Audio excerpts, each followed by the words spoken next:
This is the Roots and All podcast, and I'm your host, Sarah Wilson. Join me as I talk about all aspects of gardening with some of the top horticulturists from around the world.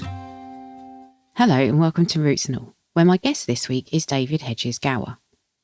David is a prominent figure in the UK's lawn care industry, known for his expertise and dedication to promoting sustainable lawn care practices. He wrote the book Modern Lawn Care, is the chairman of the Lawn Association, founded the world's first lawn care qualification, and works tirelessly to promote responsible, sustainable lawn care practices that benefit the environment and homeowners. What David has to say on lawns certainly challenged my notions about what lawn care involves, whether they're a sensible option to those concerned about wildlife, and what they can and should be like from a horticultural perspective. So listen on with an open mind. I left the school premises fairly early because I was going to be an engineer. Decided I didn't really want to do that before I even went. Got a job as an assistant professional golfer.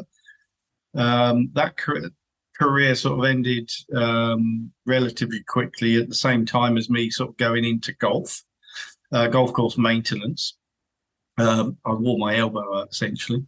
I then sort of done 25 years in sort of golf course maintenance, ending up as superintendent at the Oxfordshire Golf Club, one of the world's most famous, I suppose, back in the 90s anyway. And then I sort of got to 40 and I kind of went, I don't want to do this for any longer. I hit the sort of fairly much the peak and then sort of thought, well, okay, well, let's look at something different. And I also realized that I only knew a lot about grass.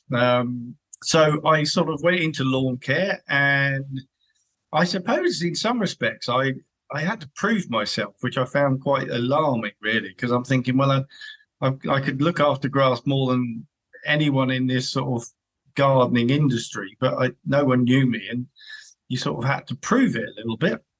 So I wrote a book and said, well, there you go, that's what you're not saying.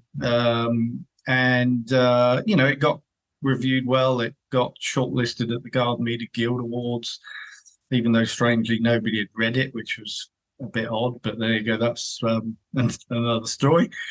And from there, really, I suppose it's about getting your voice known enough. And I think when you're in lawn care, you realise that, you know, we don't have the platform of things like the RHS or the Chartered Institute of Horticulture, all these different bodies of gardening. Lawn care sort of sits somewhere over there in the corner, and it's a bit like the annoying cousin that turns up every now and then. And all right, we'll talk about it, but yeah, wiggle it with a fork, you know, scratch it with a Springbok rake, and yeah, everything will be perfect. So yeah, it's been that sort of frustration to try and educate people in probably what's the easiest plant to grow on the planet. Yeah, you're right. Lawns do sit, I think, off to one side, and maybe they're considered the preserve of somebody who specialises in lawns. But certainly in horticulture, I mean, in my experience and through my training and networking, I would say that in recent years, it's mainly been lawns become an issue when people are talking about them in a negative sense and they're kind of bashing them. They don't have, I don't think, a great image at the moment, and yet they are such a large part of our gardens. And do you advocate for lawns? And if so, you know, why? I'm assuming they have their uses and it's just beyond kind of that amenity value. Is there anything else that lawns are good for? Lawns are under attack enormously, and that comes from within horticulture. And I think, you know, from my perspective, I've looked very objectively at the whole sort of spectrum of lawns and, you know, where they've come from, you know, who started the trend of lawns, because, you know, everything's a trend these days. Lawn care was a trend. And, you know, one of my bugbears, I suppose, is that the trend has come from commercialism. When you know, if you're as old as me, you remember a company called Levington's or Fison's. And they're sort of now run by Evergreen or ICL, whoever you want to call those companies. And, you know, they started a trend where, I mean, you know, back in the 60s, for example, even in the 70s, lawns were just pieces of grass. Nobody cared about them.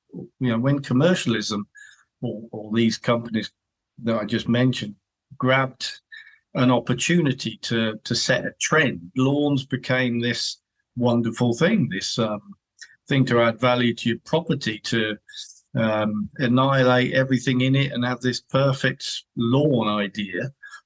And I've looked at it and said, well, the perfect lawn does never exist. I've looked after turf that is better than anyone can imagine, to be honest. And I really mean that. And that's not bragging. It's just during my period of golf course maintenance, I suppose, we were at the top of the world. We were certainly one of the biggest clubs in the world, one of the most manicured in the world. But I still did everything with sort of soil biology in mind.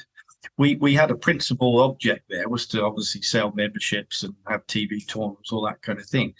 But when you looked at the plant and the lawn and the grass itself, you kind of looked further afield and went, hang on, this is a really important plant. If you've got a plant that covers 27% of our planet in various guises, don't get me wrong, it's a pretty damn important plant. So we should look at it for what benefits it does. It feeds us, it's in construction, it's all sorts of things, let's say, food production itself, cattle and so forth, they all eat grass.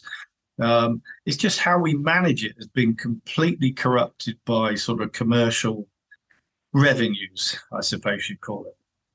I guess there's that perception that lawns are high maintenance, particularly at any sort of scale. I'm guessing that is not your point of view.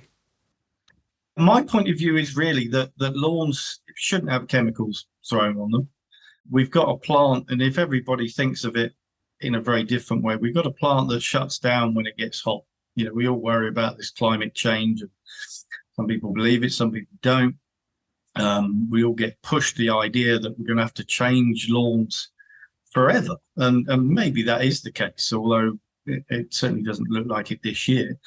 But I think that we have to work with nature, and I think we have to nurture lawns in the same way.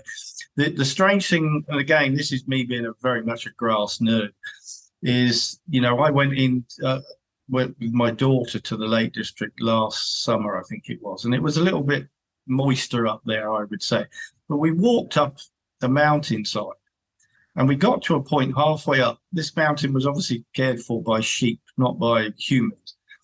And on this sort of little plateau, there was this sort of bit of carpet, I suppose you'd call it. And I stopped and went, there you go, let's do a video right here. Because look at that. There's no weeds in this. No one's irrigating it except Mother Nature. It's getting fed by that sheep over there. It's getting mown by that sheep over there.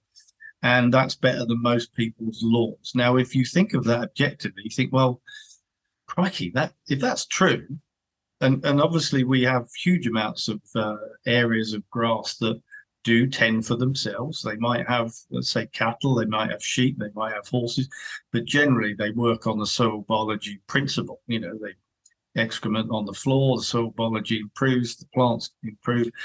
So I sort of try and get people to replicate that, not by putting sheep on their grass, don't get me wrong. But the philosophy behind soil biology and plant health is quite in front of us all the time. The problem is that in terms of commercialism, we're not sold that. In fact, we're actually sold a system of failure in lawn care, hence why it's such a big commercial industry. And you're going to ask me what that is. Yeah, exactly that. I am going to ask you why many lawns are set up to fail. The simple fact is that, we've got two main native grasses in the UK. None of them are sold in the turf industry. None of them are sold in the seed industry. In fact, in the seed and turf industry, we're sold a grass which was essentially cattle food. So we get sold this grass called ryegrass, dwarf ryegrass. It used to feed cattle, and seed companies bred it to make it a bit finer and nicer, and it's used in our football pitch industry. Now, if you know our football pitch industry, although these pitches look quite nice and tidy and for about 7 months a year, they're also ripped up every 7 months and a new one put down. So it works. That grass works in that big area of I'd say FA, Premier League, FIFA pot of gold that they seem to have. So it does work. So when you take that grass and then put it into lawns and then realize that this plant, one doesn't turn into two plants ever. The key to any plant is for it to care for itself, develop itself, tiller, thicken, all on its own. We got it in a hedge, for example. You wouldn't plant a tree to make a hedge. You would plant something like a box plant or something where when you cut the top, the sides thicken out. That's what we have on lawns prior to the 1990s. But since 1990s, commercialism has sold us this grass, which is destined to fail, absolutely destined to fail, and does, and is part of the reason probably why plastic grass has been taken on in new builds, because you've got the wrong plant in the wrong place. And of course, nobody sees it because nobody says it either, apart from me. A lot of people will inherit these lawns then that have got the wrong mixture of species and that are kind of limping along, propped up with all sorts of various inputs. And if you do find that you've inherited a lawn like that, is there anything you can do? Can you kind of bring it back, or should you start from scratch? How would you amend it? I think one of the problems is, and this is where the system of failure works, is that they then, bring out wonderful phrases like fast germination, lawn repair, all these sort of wonderful terminologies, which resonate in people's head. Go, well, oh yeah, my lawn's failed, so I need something that's going to germinate quickly. Well, the thing that's germinated quickly is the same grass that's just failed. Like I said, we all assume grass is grass, but we got three species in this country. Two are native, and one bred to fail. But it's everywhere. So if you've got a heavy wear, that's a perfect example of clever PR. If you've got a heavy wear grass, we assume that when our lawn's thin and bare, it's down to the amount of running we do on it, or the herds of cattle we let on it, or whatever. But it's not. It's just this plant dies off. It doesn't like dryness, and it doesn't like lawns that you don't feed, for example. So when you have these sort of lawns, you have to be a bit obsessed with them to keep them good. You've got to oversee them pretty much every year. So the carbon footprint of that failure is not particularly good. As I say, in the football world, it doesn't matter. It would to me, but it doesn't matter to them, because they're all after this big pot of gold, which gets thrown around every football pitch in the country, including plastic being stitched into them as well. But when you put it into a domestic lawn environment, you have to remember, when you go to, just an example, a National Trust property that's been there for hundreds of years, they're all native grasses. They're not cared for immaculately, but they're cared for enough that the soil biology is good, because the property's been there for some time. The soil biology is all working well, and then you got the right species on there, so they look quite manicured in many respects, but they're not.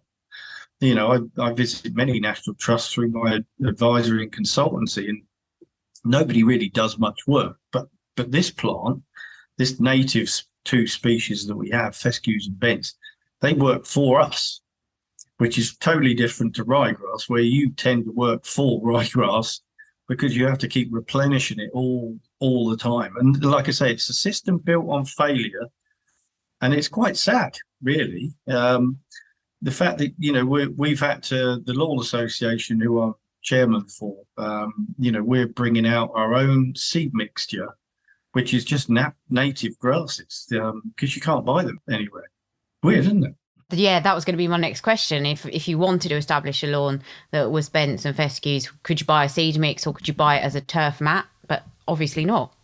Well, one of the things that we've done at the association is try and get, because you've got to think about different, where do lawns fail? And I think when you look at it from the 1990s, when the commercial side of profit making, I'd call it, started to really sort of kick in, that's when you start to see lawns fail. So if you're back in the 80s and 70s and 60s and your house is older and that, you've probably got native grasses already there.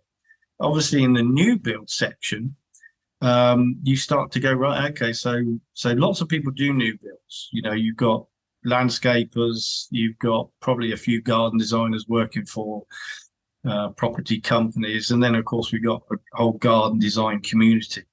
So what I did recently was look at the lawn spec for garden design. This is from the Society of Garden Designers.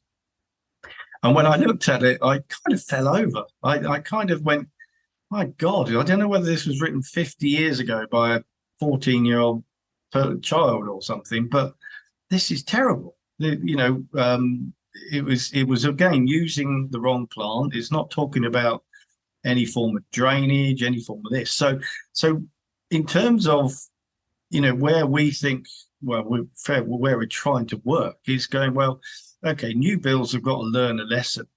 The trouble is they're very entrenched in their current one, which is deemed towards profit, failure, and running away, I suppose, once the turf's been thrown down on the new build. So in terms of grass seed and that sort of failure, one of the benefits, if there is a benefit, is that the lawn when you use ryegrass generally will die off fairly well, especially if you don't irrigate it, for example. It will die off and disappear. The other mixture that they put in these turf and seed mixes is fescue, which is one of the native species. However, you've got two contradictions here. You've got one species that likes drought and dry weather, and you've got one that loves tons and tons and tons of water and fertilizer. So they contradict each other. So what normally happens is either areas aren't irrigated, so the ryegrass disappears and the fescue thrives, or vice versa, it gets irrigated an enormous amount and then the fescue dies, leaving the lawn quite thin and open. So it does give you opportunities. In fact, we've just done a YouTube video on my daughter's lawn last Wednesday. And it was a ryegrass lawn built by a garden designer who probably lacks knowledge when I go back to that specification sheet. And when you think about it, you should have some sort of lawn person who designs a specification for garden designers. You can't expect garden designers to know that. Nobody trains anybody in lawn construction. It's sort of, well, it's brown side down and green side up. What's more do you need? But of course, the next 10 years, you get lots of different things happening within a lawn, be it surrounded by concrete and staying too wet. There's lots of things that you can do to make that lawn survive and therefore become more sustainable for the future, whichever way you want to make it look.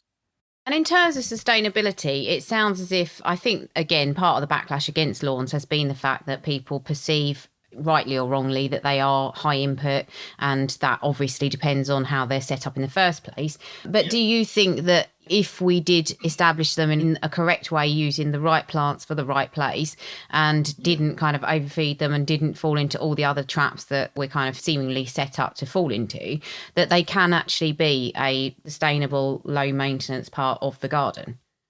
Well, with the right species, and you get this, I kick against the no-mow May a little bit, because not that I have a problem with it. I just think, well, if you're going to do no-mow May, then do no-mow 11 months, 30 days a year. So, have it as a meadow or wildflower. However, when you have ryegrass, you can't do that. It'll just turn into a complete jungle, because this grass just grows vertically. However, when you get a native blend, so when you see these beautiful meadows and beautiful gardens that have different mixes in, where not necessarily your choice of an immaculate lawn, but you don't really want to annihilate weeds, you don't want to annihilate pests. You have to have those grass species, because you can allow them, the flowers, to grow. We did a video on our YouTube channel just recently. We've got a dog lawn out the back here. And what we tried to show people were 3 cutting heights as an example. We've got meadow as well, but so we cut one area at 25 mil. We got the right plants here, by the way. That's all we do. We fed it on the 14th of February. And from there, we've never irrigated it, no weed control. So we cut one at 25 mil, one at 40 mil, and one at sort of 55 mil. So the 25 mil is really nice and a bit carpet-like, if I'm honest, which is sort of one type of lawn that you can have. Then the 40 mil is a bit longer, or it's not, it's not as pristine, but it's got a few weeds that allows it to come in. Then you go on to the 55 mil height, and there's wildflowers and dandelions and just a mass of weed coming in. So, but without the tons and tons of vertical growth that you get from the ryegrass. So using this type of grass is the only way that you can sort of create these different types of lawn without having to change your mixtures or worry about irrigation or whatever, because you can still have quite a nice lawn and not irrigate it. You can put some patterns in for 10 months a year, and if it burns off, it'll still come back, and it can still be a nicely maintained piece of grass, if you like.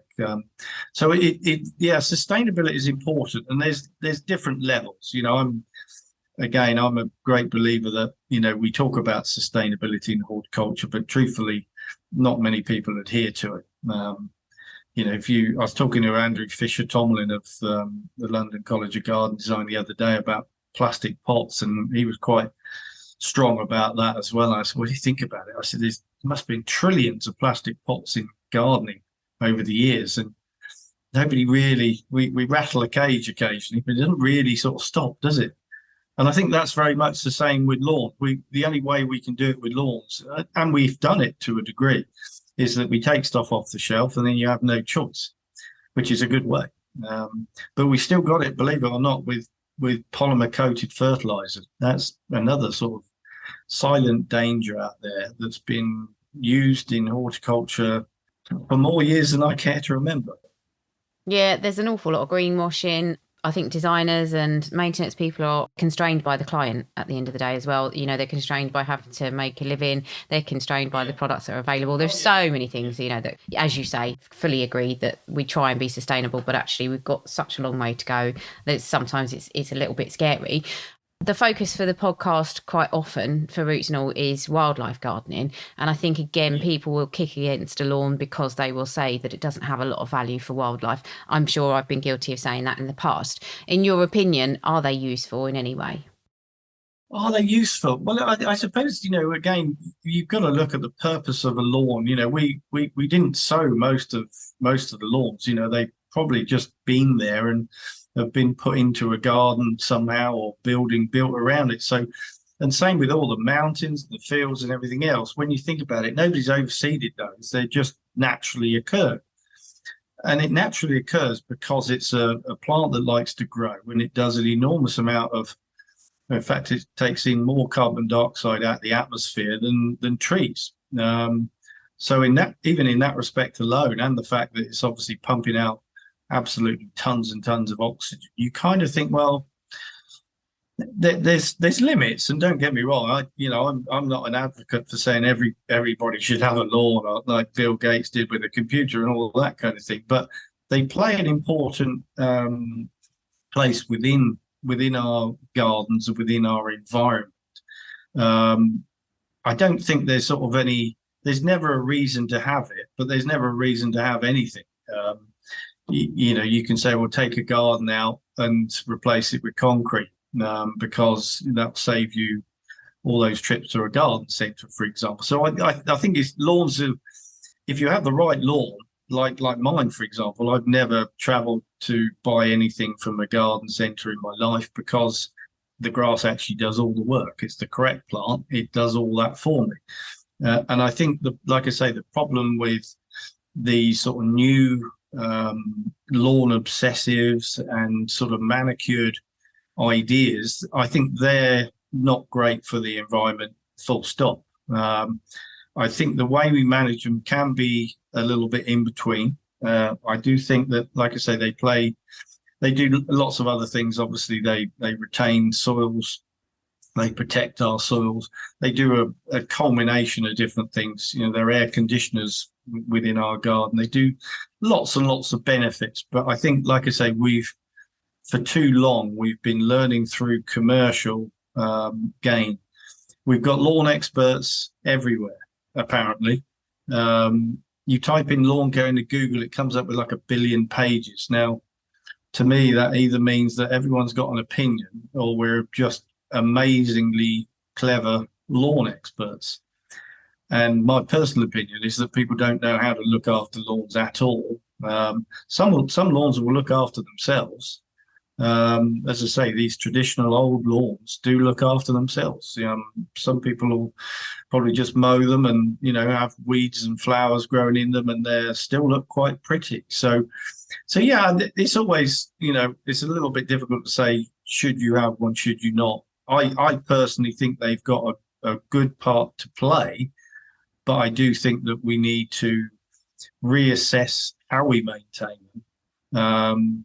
It's a weird one. I've always said, if I did a lecture and Monty Don did a lecture on lawns, for some reason you'd have more people turn up to a Monty Don lecture than me, which is part of a strange fact, I would think. I'm not sure what you'd learn with him, but I can guarantee I can teach anybody anything about how to make lawns grow naturally, how not to use chemicals on them ever, and how to still get them playing an important part within your garden if you feel that you should. But it, like I say, it's not for everybody. I do agree with that. I think loads of what you've said is really surprising. And I like to think that I know a bit about gardening, but I really feel that your perspective on it and your information is really, really of value. If people wanted to find out more, what would you recommend? Where would be a good place to start? Well, the purpose of the Lawn Association itself, which, as I say, I'm sort of chairman of, one, we've got a learning course on there, which is probably the most comprehensive learning course available. And what we do, we look at working with different people that have the same sort of objectives as us. So we work with companies like Stiga, who are very driven towards battery power rather than petroleum and things like that. We've got fertilizers made from composted recycled food waste, which sounds really awful, but it's actually used at places like St Andrews golf clubs.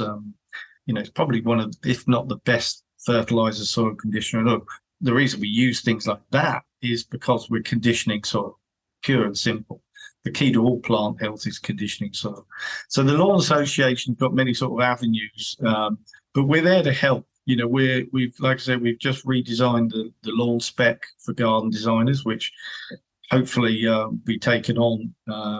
We'll obviously we're working with lots of different companies to do further training, where we use all the sustainable aspects of constructing a lawn, how you can use better products, work on soil biology, all these different things. We've got YouTube channels, which again, you can't teach everything on YouTube, as you well know, although obviously some influencers and everything try to these days. But everything's around simple, sustainable lawn care understanding. It's very, very simple if you know what plants you're working with and how they grow. If you don't have that, which I'd say 99.9% of gardeners I meet probably don't know or couldn't identify our two main species, which is, it's a bit like me not knowing what a rose bed is, I suppose, or a rose plant, for example. So yeah, we've got lots of different social media channels and all that kind of thing, but we've got really sort of, like say, the learning course. We've got a new learning course coming out for the basic homeowner, where it's going to be more adhered to that sort of new build monstrosity, where we can try and turn those around with obviously better species, things like that. So yeah, there's plenty of avenues to find us, put it that way. A very big thank you to David. I like to have my assumptions about gardens challenged, and I feel like David did just that for me. Thanks to you as well for listening. I'll leave you with Dr. Ian Bedford, talking about the scourge of the conker tree. We'll all be well accustomed to recognising the signs and signals from nature that one particular season is coming to an end and another is about to begin. Many will be measured events, such as the appearance and the disappearance of migratory animals who follow specific climatical conditions, whilst other signs will be clear and obvious, with the appearance of certain flowers and fruits. One sign, however, is a dramatic one that for thousands of years will have reliably informed civilizations throughout the temperate world, that they should now be prepared for tough winter months ahead. And this is when the leaves on deciduous trees begin changing from green to orange, red and brown, as they stop producing food and are drained of their chlorophyll. So it's perhaps rather puzzling that over the past 2 decades, this irrefutably dependable sign of autumn has been thrown into disarray by vast numbers of horse chestnut trees throughout Britain that now display their autumnal leaf colours during the height of summer. First noticed on a tree in Wimbledon during 2002, the phenomenon has steadily spread to horse chestnut trees throughout England and Wales, and is now beginning to appear in Scotland. However, taking a closer look at the affected trees reveals that their autumnal colours are actually the result of something living inside their leaves, which, as it eats its way through the cells within the leaf, creates oval-shaped, light brown patches that over the summer become so numerous that most of the tree's leaves become completely brown and shriveled. So who is the culprit? Well, it's the leaf-tunnelling caterpillars of an invasive little orange and silver-coloured moth called the horse chestnut leaf miner. The adult moths will have emerged to mate in late spring from pupae that overwintered on the ground amongst leaf litter. Each female moth will then have laid around 150 eggs on the horse chestnut's fresh, unfolding leaves. The tiny caterpillars that hatch from them then burrow into the leaves and start eating the cells within. Then, when mature, they tunnel out again to pupate on the outside of the leaves. With up to 3 generations being produced over the summer, the tree's leaves become progressively more damaged until they finally drop in autumn. Although there's no treatments to effectively control infestations of the leaf mining moth, we're not overly worried about them for the time being, since the infested trees are continuing to grow, flower and produce their conkers as normal.